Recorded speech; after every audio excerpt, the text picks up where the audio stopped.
Bonjour les amis, aujourd'hui nous allons faire du concentré de tomates et on va les faire en grande quantité. Donc déjà en premier temps il nous faudra des tomates, ce sont des tomates allongées et elles sont bien mûres. Alors pour être gagnant au niveau du prix, vaut mieux aller acheter les tomates chez un fournisseur, c'est-à-dire chez un grossiste, et les prendre en plusieurs caisses. Car plus vous aurez des tomates et plus vous aurez du concentré de tomates. Donc nous, on a fait ça avec environ 100 kg de tomates et on l'a fait en famille. Donc tout le monde aura son concentré de tomates pour tout l'hiver. Donc déjà, pour commencer, on a lavé nos tomates, on les a coupées en carrés comme ça, en 4, et on les a mis dans des grands sachets. Ces sachets-là, c'est des sachets de environ 100 litres. Ensuite, les sachets-là, on va les exposer au soleil. Ça va prendre en quelque sorte les vitamines du soleil. Et ça nous évitera de faire une cuisson à part. C'est-à-dire que pendant l'exposer au soleil, ça va faire comme une cuisson. Donc après avoir bien lavé toutes nos tomates, on va bien remplir nos sachets, nos grands sachets, avec les tomates coupées, comme vous voyez. Après, pas forcément besoin de couper le bout des tomates. Comme on va les passer au passoire, il n'y aura pas vraiment besoin de séparer. Voilà, nos sacs sont pleins, on a bien refermé et on va les exposer en plein soleil pendant 3 jours.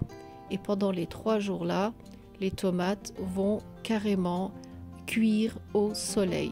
Ça, c'est une astuce pour avoir un concentré de tomates bien vitaminé et on ne fera pas de cuisson grâce à ça, grâce au soleil. De toute façon, au bout de 3 jours, vous allez voir, ça va être comme un jus de tomates.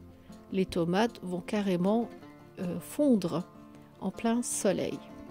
Voilà le résultat. Au bout du 4e jour, les tomates sont carrément fondues au soleil. On va les mettre dans un passoire et on va les passer pour extraire la purée et enlever la peau des tomates. Ça va aller très très vite. Le passoire, il est assez rapide. En dessous, il y a un seau qui va récupérer le jus et c'est de ça qu'on va obtenir le concentré de tomates. Comme vous voyez, il est déjà bien écrasé, donc ça va aller très vite. On va récupérer la pulpe de tomate sans problème. Ça va couler en passant par le passoire. Nous, on a utilisé des grands passoires, c'est plus rapide. Et comme on les a fait en grande quantité, on les a fait à plusieurs. On serre bien, on les écrase comme cela et le jus, c'est-à-dire la pulpe de la tomate, va couler dans le seau qui est en dessous. Et à la fin, il nous restera un petit bout de peau de la tomate. Et ça aussi, en le passant au blender, on peut encore obtenir une autre sauce tomate que l'on pourra utiliser dans nos plats par exemple. Voilà, après avoir bien passé tout au passoire,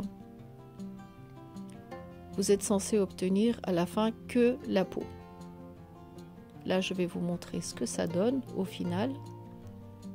Après avoir bien passé le tout, c'est bien mou, donc ça va très très vite.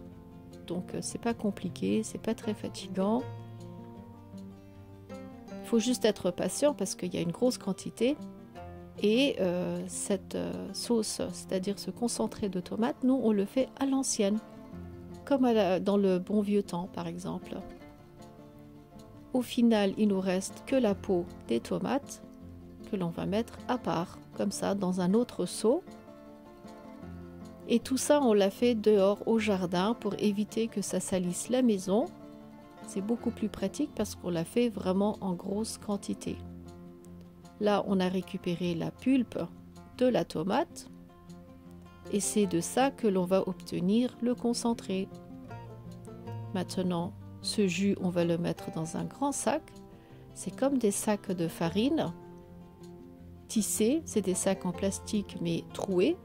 Et à partir de là, ça va encore filtrer le jus de la tomate et au final, il restera que la pulpe de tomate à l'intérieur.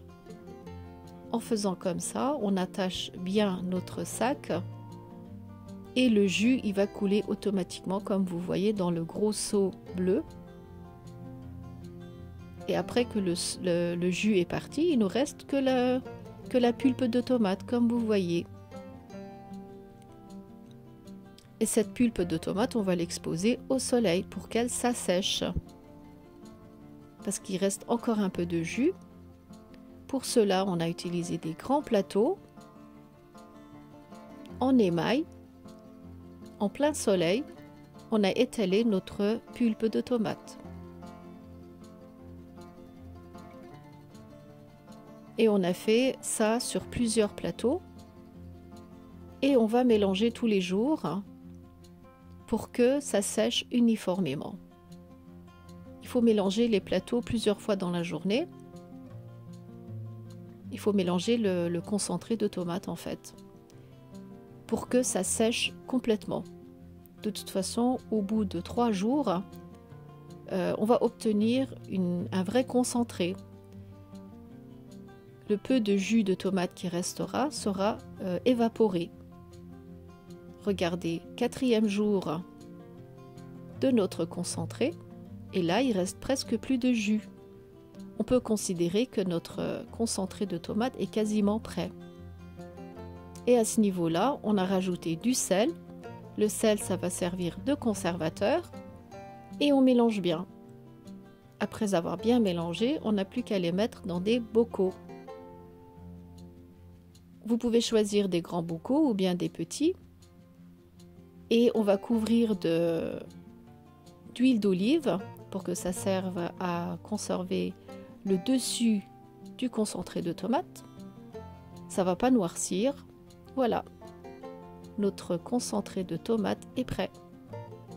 Il reste plus qu'à refermer et on peut le garder aussi bien dans le frigo, dans la cave, dans un endroit sombre, loin de la lumière.